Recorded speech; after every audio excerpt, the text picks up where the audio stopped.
नमस्कार दोस्तों, इस वीडियो में हम आपको सेंट्रल विस्टा प्रोजेक्ट के बारे में सब कुछ बताएंगे। सब कुछ यानी सब कुछ। आखिर यह विवाद क्या है, यह नाम सामने कैसे आया, विपक्ष इतना इसका विरोध क्यों कर रहा है और यह विवाद आखिर कोरोना से कैसे जुड़ा हुआ है, ये सब कुछ हम आपको बताएंगे।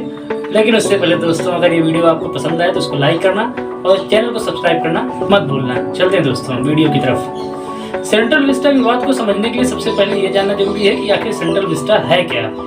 राजपथ और उसके दोनों ओर बड़ी बिल्डिंग्स, तमाम मंत्रालयों की बनी बिल्डिंग्स, राष्ट्रपति भवन, पार्लियामेंट, इन सबको मिलाकर सेंट्रल विस्टा कहा जाता है। दिल्ली में एक स्थान पे एक तरफ इंडिया गेट है और दूसरी तरफ राष्ट्रपति भवन। इस इंडिया गेट और राष्ट्रपति भवन को 3 किलोमीटर का एक रास्ता जोड़ता है जिसे राजपथ कहा जाता है। राजपथ को और इन सारी बिल्डिंग्स को मिलाकर, संसद भवन और राष्ट्रपति भवन को मिलाकर इसी सब की रीडेवलपमेंट करने की योजना को सेंट्रल विस्टा प्रोजेक्ट कहा जा रहा है। माना जा रहा है कि सेंट्रल विस्टा के इस रीडेवलपमेंट में लगभग 20,000 करोड़ रुपए की लागत आएगी। सितंबर 2020 में इंडियन गवर्नमेंट यानी मोदी सरकार ने अपनी औपचारिकताएं पूरी करके ठेका निकालकर इसे बनाने का जिम्मा टाटा कंपनी को दे दिया। सितंबर 2020 समझ रहे ना? मेरे हिसाब से ये वो समय था जब इंडिया की गवर्नमेंट को कोरोना ने थप्पड़ मारकर और उसकी जेब से सारे पैसे हाथ डालकर ले लिए थे। इस समय इंडियन गवर्नमेंट के पास ना ही पब्लिक को डील करने के लिए पैसे थे और ना ही देश चलाने के लिए। सेंट्रल विस्टा प्रोजेक्ट पर विवाद और इसकी कोरोना से जुड़े हुए की जड़ भी यही है। तमाम पार्टियां ये कह रही हैं कि जब एक और हमारी इकोनॉमी डामाडोल है, आम आदमी महंगाई की मार झेलते झेलते थक गया है, लोगों को खाना तक नसीब नहीं हो रहा है, ऐसे में सेंट्रल विस्टा के बहाने दूसरा पार्लियामेंट बनाने की आखिर जरूरत क्या है।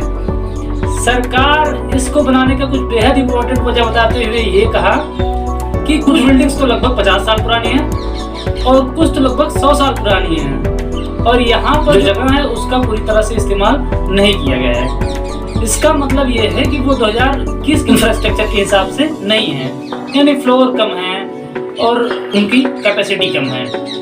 अब ये चाहते हैं ऑफिस की कैपेसिटी बढ़ा के वहां पे मंत्रालय बनाए जाए। दूसरा रीजन सरकार ये बता रही है कि कुछ भारत सरकार के नए मंत्रालय बने आजादी के बाद, उनका ऑफिस बहुत दूर है। सारे ऑफिस को, सारे मंत्रालयों को एक साथ होना चाहिए ताकि काम फास्ट ट्रैक तरीके से हो सके।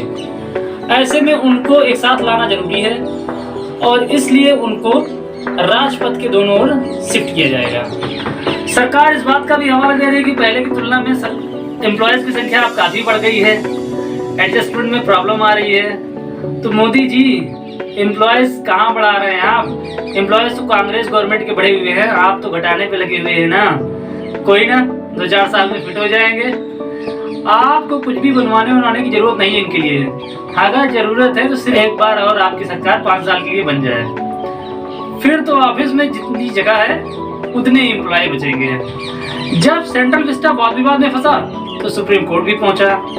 हालांकि सुप्रीम कोर्ट ने 5 जनवरी 2021 को इसको मंजूरी दे दी। 5 जनवरी 2021 वो समय था जब कोरोना के केसेस कम आ रहे थे, लेकिन अब ऐसा नहीं है। इसी बात का विपक्ष हवाला देके ये कह रही है कि जब एक और जनता को वैक्सीन लगाने के लिए आपके पास पैसे नहीं है, उससे आप जनता से पैसे मांग रहे हैं, महंगाई कम करने के लिए आपके पास पैसे नहीं है, वहीं दूसरी ओर सेंट्रल विस्टा के लिए आपके पास खूब पैसे हैं। पर यहाँ पे मैं मोदी सरकार से ये भी कहना चाहूँगा कि मोदी जी, कौन सी पार्लियामेंट की छत टपक रही थी जो आपको नए पार्लियामेंट की जरूरत पड़ गई, और कौन सी वहाँ पे कुर्सियों की कीलें निकल आई थी जो आनंद फानन में आपको नया पार्लियामेंट, नई कुर्सियाँ, नया सब कुछ चाहिए था। चलिए हम इसको यही छोड़ते हैं, हम आगे चलते हैं। जो विपक्ष ये कह रहा है कि सेंट्रल विस्टा के प्रोजेक्ट के पैसे को देश को बचाने और इसकी इकोनॉमी सही करने में और कोरोना संकट से उभरने में लगाना चाहिए इस पैसे को, तो पहली बात तो मैं ये बता दूं कि जब 370 का लोग विरोध कर रहे थे तब भी वो नहीं बहाल हुआ। जब CAA और NRC का विरोध कर रहे थे लोग दिल्ली में, तब भी वो वापस नहीं हुआ। और कुछ लोग तो इसी विरोध में शाहीन बाग में काफी पॉपुलर भी हो गए। और किसान आंदोलन को कौन नहीं जानता, दिल्ली, पंजाब, हरियाणा के बॉर्डर पे बैठे बैठे किसान मूर्ति बन गए। लेकिन ये सरकार टस से मस ना हुई।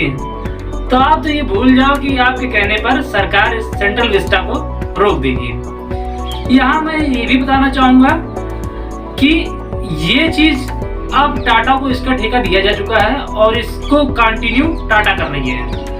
अब प्लीज़ अब आप ये मत कहने लगना कि Tata company central Vista project को रोक के उसका सारा पैसा हमें दे दो, क्योंकि वो तो होने से रहा।